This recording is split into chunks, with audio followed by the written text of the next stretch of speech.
नमस्कार, के TV news में आपका स्वागत है। मैं हूं स्तुति और आइए एक नजर डालते हैं शहर की प्रमुख सुर्खियों पर।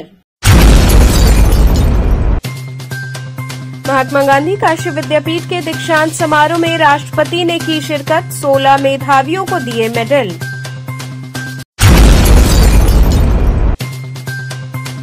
बीएचयू में पेड़ कटाई के विरोध में बीएचयू एनएसयूआई इकाई ने किया प्रदर्शन।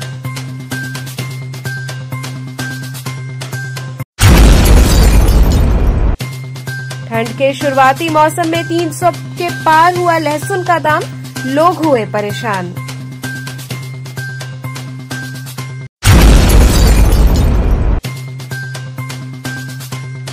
और श्री काशी विश्वनाथ धाम लोकार्पण की वर्षगांठ पर निकाली जाएगी भव्य शोभा यात्रा। और अब खबरें विस्तार से। महात्मा गांधी काशी विद्यापीठ के दीक्षांत समारोह में राष्ट्रपति द्रौपदी मुर्मू ने शिरकत की। राष्ट्रपति के हाथों मेडल पाकर मेधावियों के चेहरे खुशी से खिल उठे।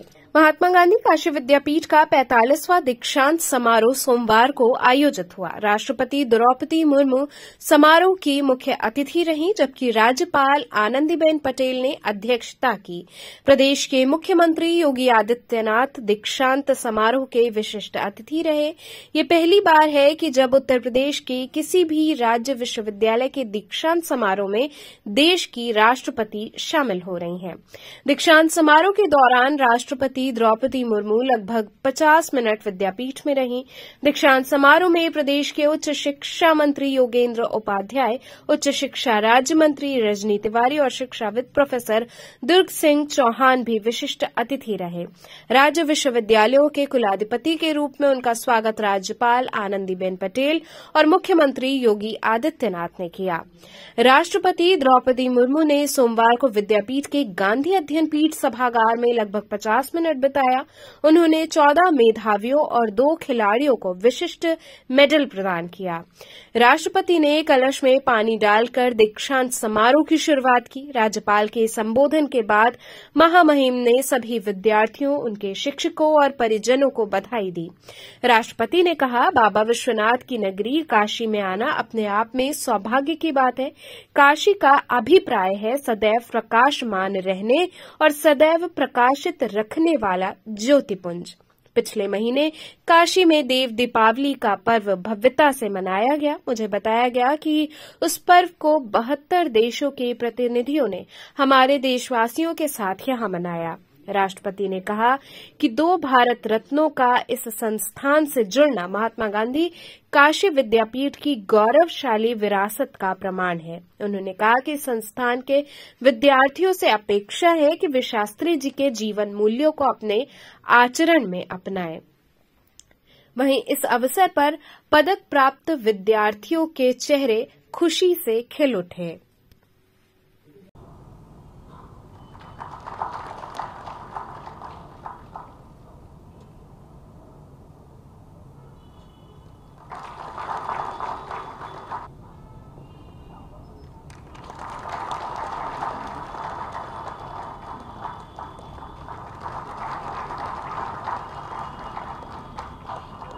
विद्यापीठ के संस्थापक राष्ट्ररत्न शिव प्रसाद गुप्त नामक संपादित पुस्तक के विवेचन हेतु माननीय कुलाधिपति जी से अनुरोध है।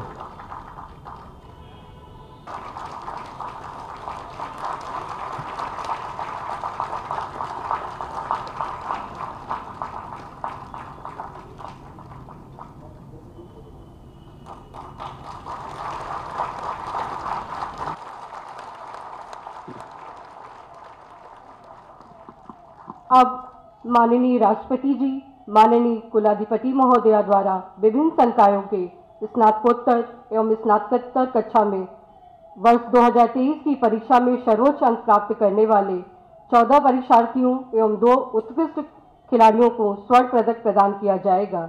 जिनका नाम पुकारा जाए वे कृपया क्रमशः मंच पर उपस्थित हो।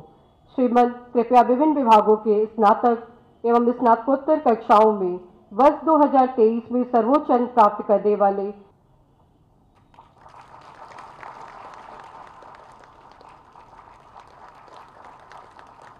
किया जा रहा है।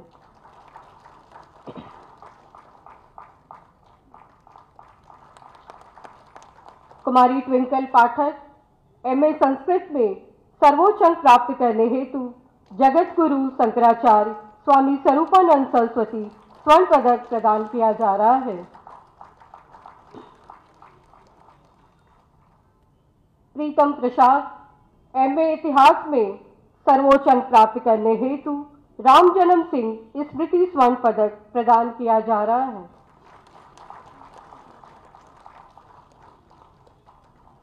देखिए, आज हमारा 45वां दीक्षांत समारोह था जो बहुत ही अच्छे तरीके से संपन्न हो गया है। आज राष्ट्रपति महोदया हमारे बीच में थी, उन्होंने हमारे बच्चों को आशीर्वचन भी दिया, डिग्रियां भी प्रदान की। इसके साथ ही साथ हमारी राज्यपाल महोदया भी रहीं, हमारे उच्च शिक्षा मंत्री और उच्च शिक्षा राज्य मंत्री भी विशिष्ट अतिथि के रूप में हमारे बीच रहे। बहुत ही उल्लासपूर्वक ये कार्यक्रम संपन्न हुआ है। सभी जो हमारे गोल्ड मेडलिस्ट हैं, सभी जो हमारे PhD के बच्चे हैं या डीलिट के बच्चे हैं, उन सभी को जो है डिग्रियां उपाधि दी गई हैं। आप देख ही रहे हैं कि पूरे विश्वविद्यालय परिसर में उल्लास का माहौल है और निसंदेह हम अब अगले साल की प्रतीक्षा कर रहे हैं जब हम अगली बार एक नए मुख्य अतिथि के साथ एक और दीक्षांत समारोह यहाँ पे संपन्न कराएंगे। बहुत बहुत धन्यवाद। आज किस सब्जेक्ट में आपको उपाधि मिला, कैसा लग रहा है महामहिम द्वारा प्राप्त करने के बाद? आज बहुत ही खुशी हो रही है। MA हिंदी से हमें स्वर्ण पदक मिला है माननीय राष्ट्रपति जी से। ये बहुत ही गौरवान्वित की पल है जो हमें मिला है। बहुत ही सौभाग्यशाली हैं और हम बहुत ही गर्व महसूस कर रहे हैं अपने आप को। विद्यापीठ के इतिहास में पहली बार हुआ है कि महामहिम आई है जी और आज इतनी बड़ी उपाधि प्राप्त। इसके पीछे किसको आप सफलता का राज किसको देना चाहते हैं? माता पिता, भाई बहन, सबको, सारे मित्रों को देना चाहते हैं, सारे दोस्तों। कितने घंटे अध्ययन करना पड़ता था? सर एग्जैक्ट टाइम देख के तो नहीं बैठते थे कभी, लेकिन जब भी किए हैं 5-6 घंटे किए ही है। नए स्टूडेंट को क्या कहना चाहिए, किस तरह से पढ़ाई करें, क्या करें? स्वाध्याय करें, ज़्यादा मतलब कि इधर उधर ना भागे, अपने आप पे फोकस करें। किसी भी चीज़ में, जिस फील्ड में जाना चाहते हो उसमें फोकस करके अपना पढ़ाई करते रहें, वो निकल जाए। आगे का क्या योजना है, क्या करना चाहिए? सर आगे का मेरा है कि UPSC में जाएं, सिविल सेवा में अपना योगदान दें। और पदक प्राप्त करने वाली सभी विद्यार्थियों को मैं हार्दिक बधाई देती हूँ। विद्यार्थियों की सफलता में योगदान देने वाले आचार्यगण और अभिभावकगण को भी मैं बधाई देती हूँ। बाबा विश्वनाथ की नगरी काशी में आना अपने आप में सौभाग्य की बात है। काशी का अभिप्राय है सदैव प्रकाशमान रहने और सदैव प्रकाशित रखने वाला ज्योतिर्पुंज। पिछले महीने काशी में देव दीपावली का पर्व भव्यता से मनाया गया है। मुझे बताया गया है कि उस पर्व को 72 देशों के प्रतिनिधियों ने हमारे देशवासियों के साथ यहाँ मनाया है। ज्ञान का प्रकाश प्रसारित करना भी काशी की एक प्रमुख पहचान रही है। मेरे विचार में विद्यापीठों के लिए काशी सर्वथा उपयुक्त स्थान है। प्यारे विद्यार्थियों, आपके शिक्षण संस्थान की अत्यंत गौरवशाली विरासत का एक प्रमाण ये है कि 2 भारत रत्न इस विद्यापीठ से जुड़े रहे। भारत रत्न डॉक्टर भगवान दास जी काशी विद्यापीठ के प्रथम कुलपति थे और पूर्व प्रधानमंत्री श्री लाल बहादुर शास्त्री इस विद्यापीठ के पहले बैच के छात्र थे। वस्तुतः काशी विद्यापीठ से वर्ष 1925 में शास्त्री की उपाधि मिलने के बाद से ही उनके नाम के साथ शास्त्री उपनाम जुड़ गया था। काशी विद्यापीठ के पूर्व छात्रों के रूप में इस संस्थान की प्रसिद्धि को बढ़ाते हुए शास्त्री जी ने जौन सेवक के रूप में सरलता, निष्ठा, त्याग और दृढ़ता के उच्चतम आदर्श प्रस्तुत किए थे। इस विद्यापीठ के विद्यार्थियों से ये अपेक्षा की है कि वे शास्त्री जी के जीवन मूल्यों को अपने आचरण में ढालें। हिंदी माध्यम से उच्च स्तरीय शिक्षा प्रदान करने के लिए बाबू शिव प्रसाद गुप्त जी ने काशी विद्यापीठ की अपनी परिकल्पना की चर्चा महात्मा गांधी से की थी और गांधी जी ने उसे सहर्ष अनुमोदन प्रदान किया था। हमारे देश की स्वाधीनता के 26 वर्ष पूर्व गांधी जी की परिकल्पना के अनुसार आत्मनिर्भरता तथा स्वराज के लक्ष्यों के साथ इस विद्यापीठ की यात्रा शुरू हुई थी। 10 फरवरी 1921 को इस विद्यापीठ का उद्घाटन करते हुए महात्मा गांधी ने कहा था कि जितने विद्यालय सरकार के अवसर में है उनसे हमें विद्या नहीं लेनी चाहिए। हम उस झंडे के नीचे नहीं रह सकते जिसको सलाम करने के लिए हमारे लड़के मजबूर किया जाते हैं। यदि हमारे विद्यालय खुलेंगे तो विद्या अपने आप पवित्र हो जाएगी और सहयोग को बढ़ाने के लिए ही इस विद्यापीठ की स्थापना की गई थी और सहयोग ही हमारे लिए एकमात्र शास्त्र है। इस उद्घाटन समारोह में उपस्थित शास्त्री जी तथा उनके मित्रों ने गांधी जी का भाषण सुनने के बाद काशी विद्यापीठ में अध्ययन करने का निर्णय लिया।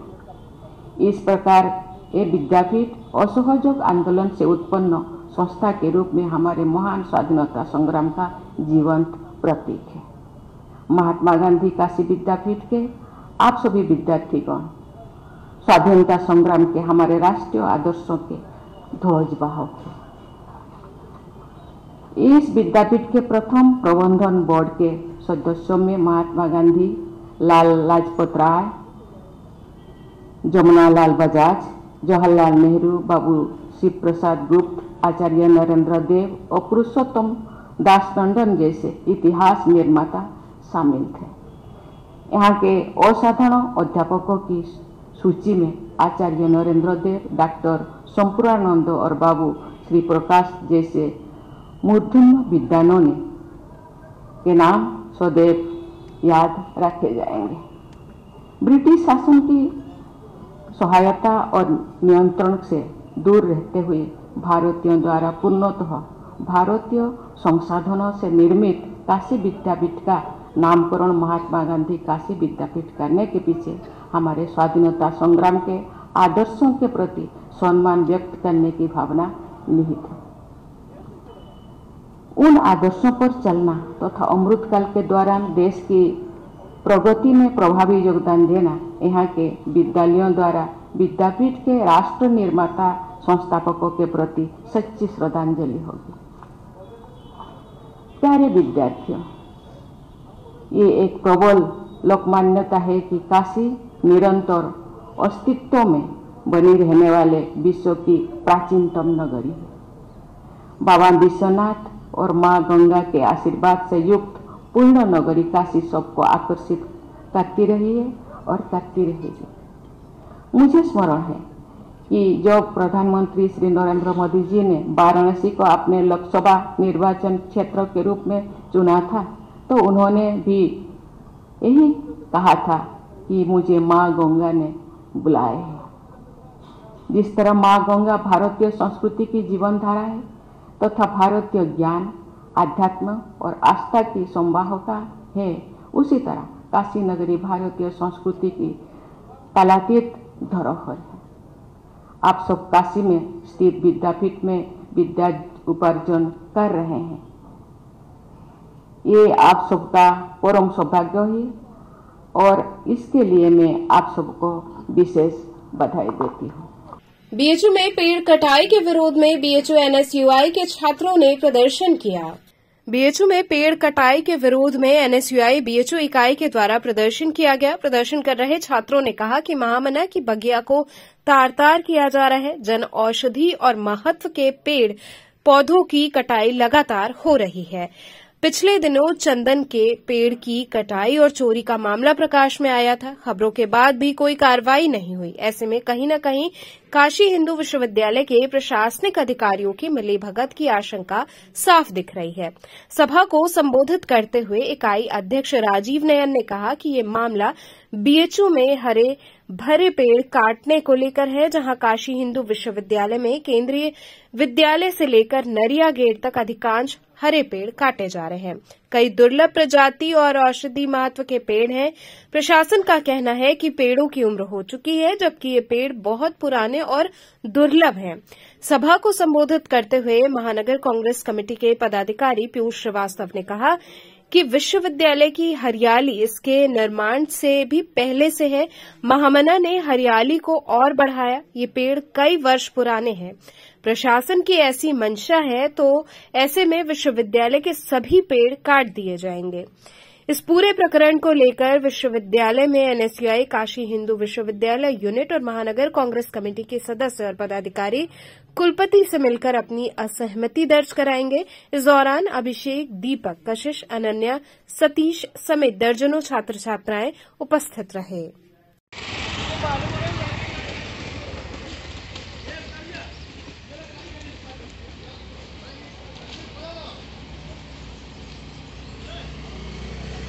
विरोध प्रदर्शन भी तो कौन चीज का होना चाहिए, जताना है। एक बार सेव कर लो, तब फोटो एक साथ हो जाए।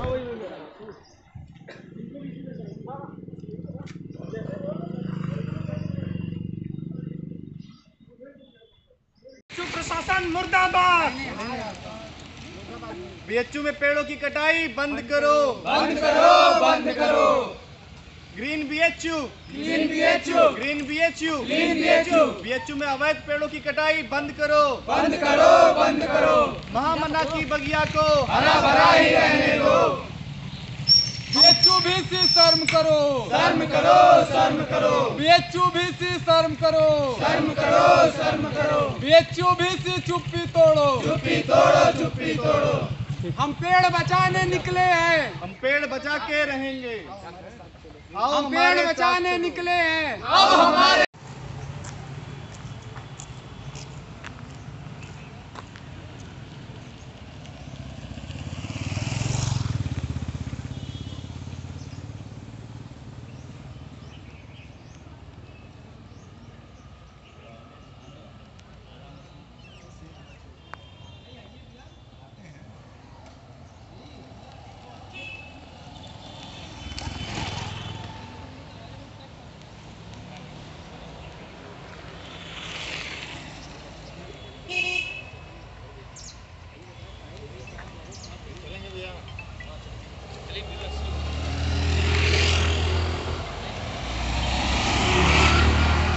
जैसा कि सभी को पता है कि बीएचयू में पिछले कई दिनों से लगातार पेड़ों की कटाई चल रही है, तो हम लोग लगातार इसका विरोध कर रहे हैं। हम लोगों ने कल को लंका गेट पर प्रदर्शन किया था और आज हम लोग यहीं जहां पर पेड़ कट रहे हैं केंद्रीय विद्यालय के पास चिपको मूवमेंट चला रहे हैं, यानी पेड़ों के साथ निपट कर हम अपना विरोध दर्ज करवा रहे हैं।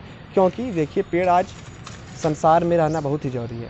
लगातार जिस प्रकार से वृक्ष की कटाई पूरे देश भर में हो रही है, यह जलवायु परिवर्तन के लिए सबसे खतरा है। और बीएचयू का बनारस का फेफड़ा बीएचयू को माना जाता है। क्यों? क्योंकि यहाँ इतने सारे पेड़ हैं। यहाँ का जो टेम्परेचर होता है बाहर के टेम्परेचर से 4-5 डिग्री कम ही होता है। लेकिन हम पिछले कई वर्षों से यह देख रहे हैं कि विकास के नाम पर अंधाधुंध कटाई की जा रही है। बीएचयू क्या पहले डिपार्टमेंट्स नहीं थे, पहले फैकल्टीज़ नहीं थी, पहले बिल्डिंग्स नहीं थे, पहले हॉस्टल्स नहीं थे, लेकिन ये किसी के इशारे पर इन पेड़ों की, हरे पेड़ों की कटाई की जा रही है। आप सोचिए ना, 1 महीने पहले वहाँ पेड़ हरा भरा होता है, फिर उसमें कुछ इंजेक्शन दे दिए जाते हैं और वह पेड़ सूख जाता है और उसे काट दिया जाता है। अधिकारियों से बात करने पर उन्होंने क्या सफाई?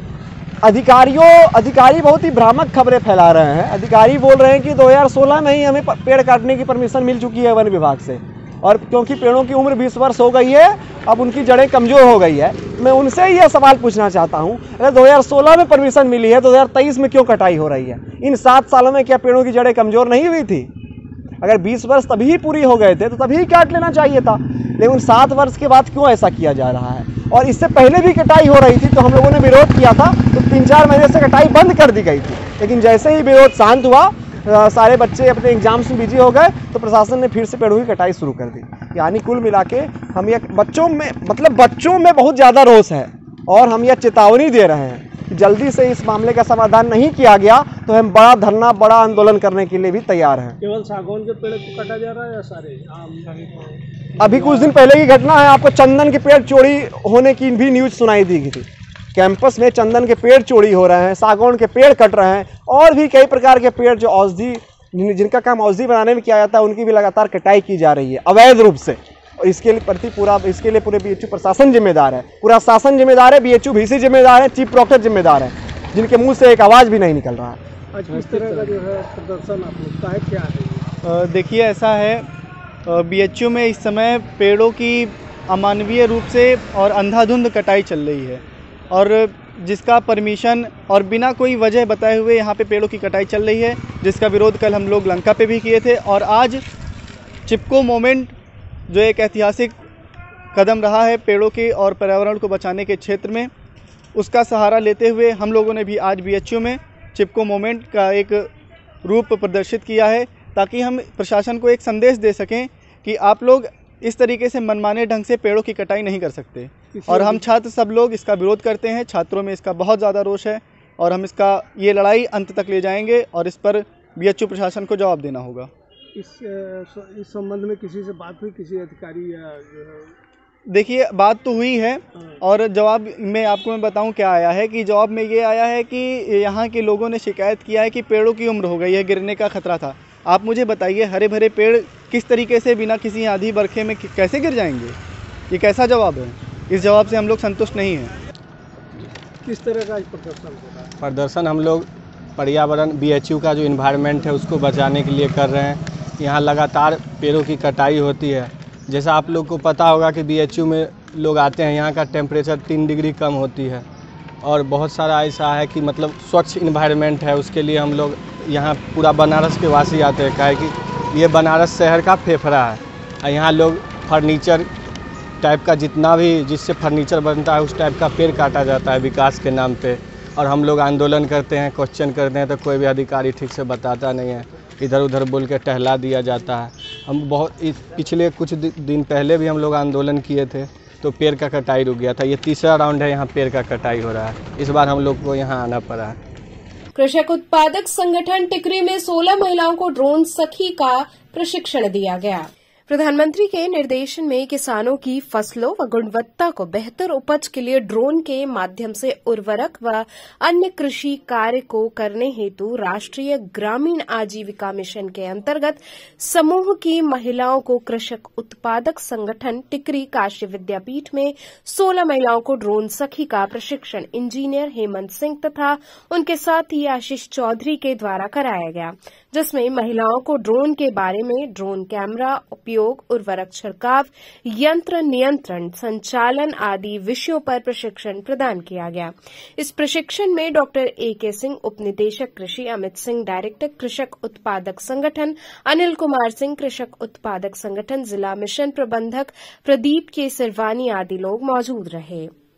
कृषक उत्पाद संगठन में जिसमें कि हमें रिमोट के थ्रू कृषक के कार्य करने के लिए, जिसमें जो पौधों में कीटनाशक होती है आंतरिक इंटरनल एंड एक्सटर्नल करने के लिए, उसमें भी ये महसूस हो जाता है, पता हो जाता है कि जब पौधा जरा सा सिकुड़ने लगता है, उसमें कुछ रोग होने लगता है, तो जिसे हमें आसानी से उसे जल्द से पकड़ लेते हैं, कैच कर लेते हैं। और जो पौधा जैसे कि हम बहुत देर तक उसे सोचते रहे या उसको देखते रहे कि ये हो रहा है कि नहीं, पर हमारे कैमरा के थ्रू हम जल्द से जल्द उस रोग को कैच कर लेते हैं, जिसे हम जल्दी के समय में उसको बचा सकते हैं। नहीं तो ज्यादा देर में करेंगे तो वो मर भी सकता है, तो जिसे हम उसे बचा नहीं पाते हैं तो हमारा नुकसान जाता है। हर किसान भाइयों का ये नुकसान। संस्था है और क्या क्या चीज की जानकारी देती रहती है? इसमें मशरूम होता है और मधुपालन होता है, दूध उत्पाद होता है और इंटरनेशनल पे यहाँ पे फसलों को भेजा जाता है विदेशों में। पहली बार आ रही है, इससे पहले भी आ चुकी है? नहीं, पहली बार आए हैं। श्री काशी विश्वनाथ धाम लोकार्पण की वर्षगांठ पर भव्य शोभा यात्रा निकाली जाएगी। श्री काशी विश्वनाथ धाम के लोकार्पण के वर्षगांठ पर शिव बारात समिति एवं उत्तर प्रदेश संस्कृति विभाग की तरफ से बुधवार 13 दिसंबर को भव्य शोभा यात्रा निकाली जाएगी। समिति के सदस्यों ने पत्रकारों से बातचीत के दौरान कहा कि काशी विश्वनाथ धाम लोकार्पण के वर्षगांठ पर शिव बारात समिति द्वारा आयोजित लोक महोत्सव के नाम से निकलने वाली शोभा यात्रा आने वाले कल के इतिहास की पटकथा है। काशी विश्वनाथ धाम को बनाने वाले कल रहे या ना रहे, लेकिन सैकड़ों साल बाद भी उनका नाम रहेगा। उन्होंने बताया कि ये शोभा यात्रा मैदागिन से चलकर दोपहर लगभग 2:30 बजे चित्तरंजन पार्क तक जाएगी। शोभा यात्रा में बनारस के प्रमुख संत महात्मा रथ पर शामिल होंगे।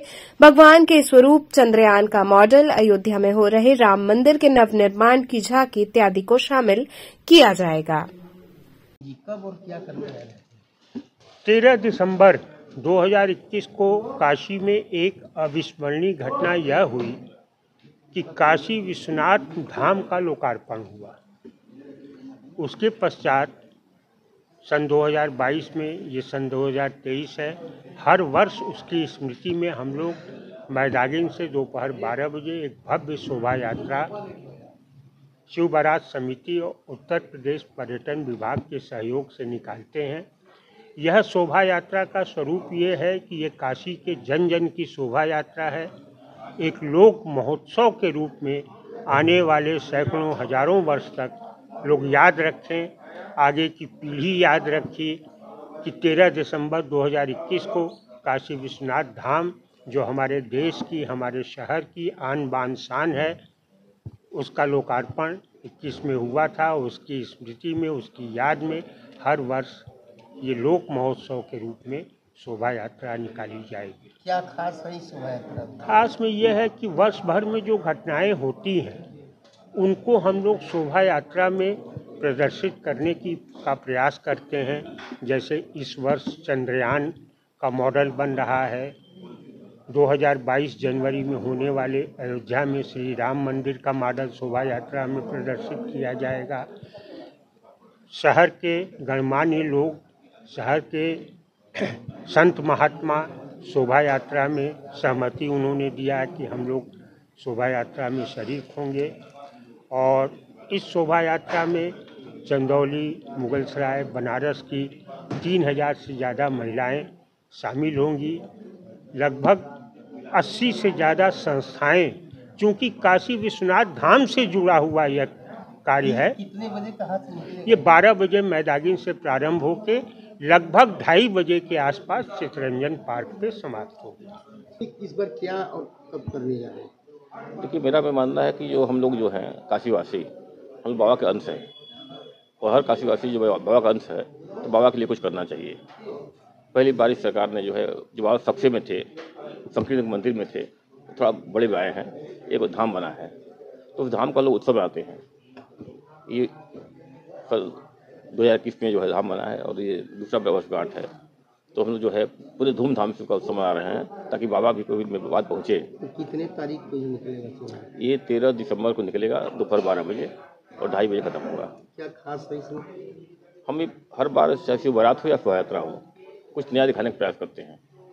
तो इस बार हम लोग दिखा रहे हैं कि इस देश में एक साल में क्या पाया है।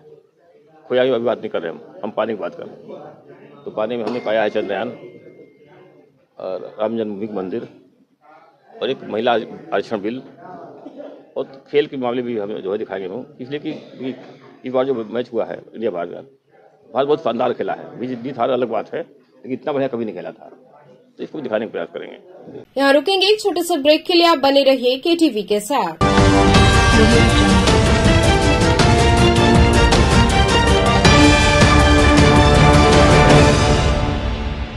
खबरों से जुड़े रहने के लिए हमारे चैनल KTV वाराणसी को सब्सक्राइब करें और लेटेस्ट अपडेट्स के लिए बेल आइकन को प्रेस करें।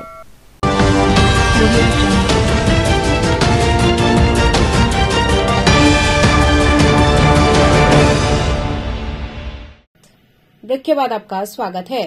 विकसित भारत संकल्प यात्रा के तहत पियरी कला और चेतगंज क्षेत्र में कैंप लगाया गया। विकसित भारत संकल्प यात्रा के तहत वार्ड संख्या 83 पियरी कला एवं वार्ड संख्या 40 चेतगंज में मोदी जी के गारंटी रथ के माध्यम से कैंप का आयोजन हुआ, जिसके अंतर्गत विभिन्न प्रकार की योजनाओं जैसे आयुष्मान भारत, उज्ज्वला योजना, स्वास्थ्य कैंप जैसी तमाम योजनाओं का लाभ जनमानस को दिया जा रहा है। कार्यक्रम में महानगर संयोजक, महानगर उपाध्यक्ष मधुकर चित्रांश, इंजीनियर अशोक कुमार, राजीव सिंह, श्रवण गुप्ता सहित बड़ी संख्या में अधिकारी उपस्थित रहे। किस तरह का ये आज सेवा उपलब्ध है?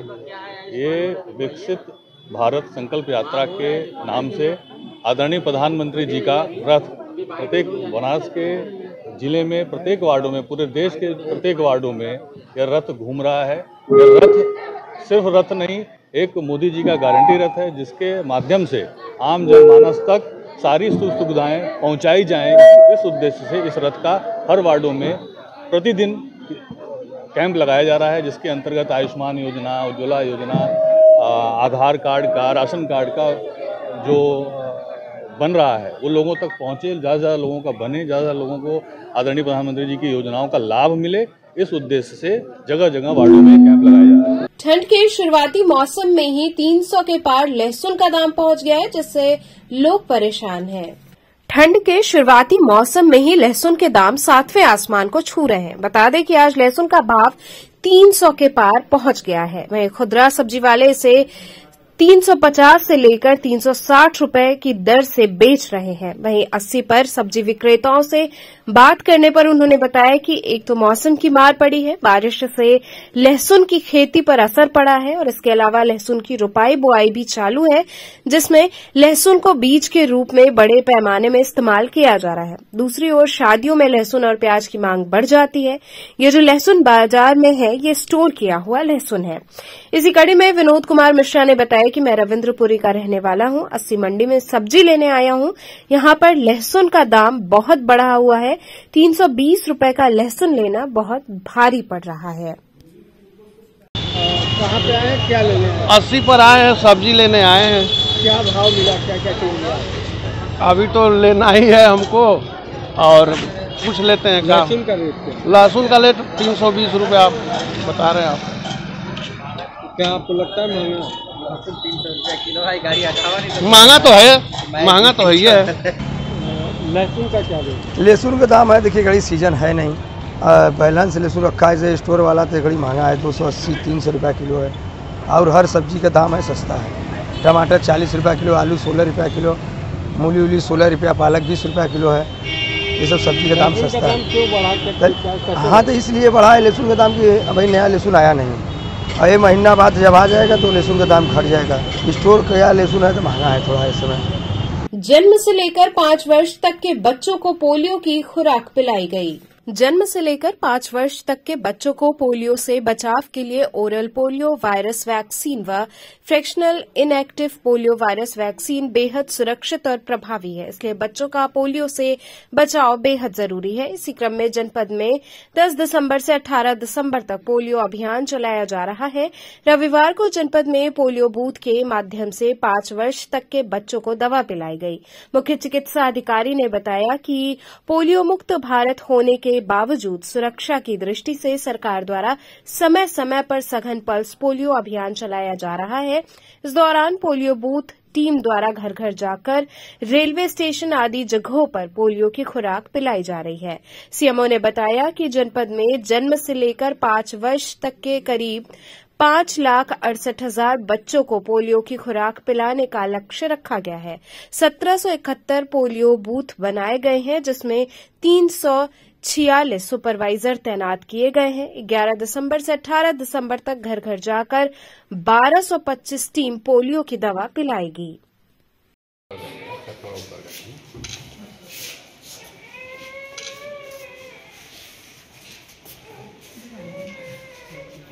चौकाघाट स्थित अर्बन हाट में शिल्प मेला क्राफ्ट ऑफ हुनर का आयोजन किया गया। चौकाघाट स्थित अर्बन हाट में शिल्प मेला क्राफ्ट ऑफ हुनर का आयोजन किया गया, जिसमें जनमानस के लिए कम खर्च में मजबूत व सुंदर आकर्षक सामान के तरह तरह के स्टॉल लगाए गए हैं। यहाँ गर्म ऊनी कपड़े, शॉल, स्वेटर, कंबल और आकर्षक फर्नीचर, खिलौने सहित हाथों से विभिन्न प्रकार की बनी ज्वेलरी सहित बहुत सारे सामान मेले में उपलब्ध है। खाने पीने के लिए आकर्षक स्टॉल भी लगाए गए हैं। आयोजक अमनदीप शर्मा ने बताया कि काशी की जनता के लिए ये मेला लगाया गया है, जहां पहुंचकर लोग इसका लाभ लें और हस्तशिल्पियों का उत्साह बढ़ाएं।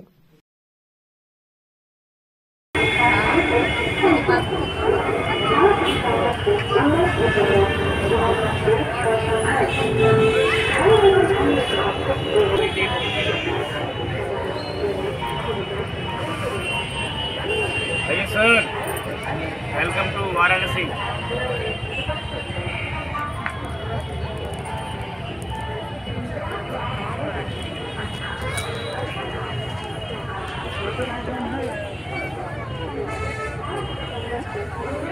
तो चलते चलते पुनः एक नजर डालते हैं शहर की प्रमुख सुर्खियों पर।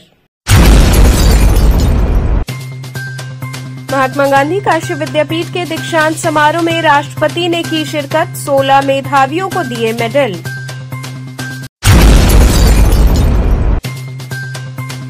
बीएचयू में पेड़ कटाई के विरोध में बीएचयू एनएसयूआई इकाई ने किया प्रदर्शन।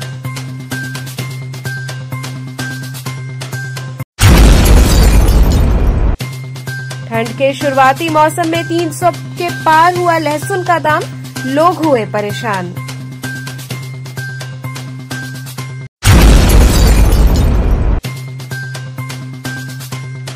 और श्री काशी विश्वनाथ धाम लोकार्पण की वर्षगांठ पर निकाली जाएगी भव्य शोभा यात्रा। तो ये थे आज के समाचार, कल फिर होगी मुलाकात, तब तक के लिए नमस्कार।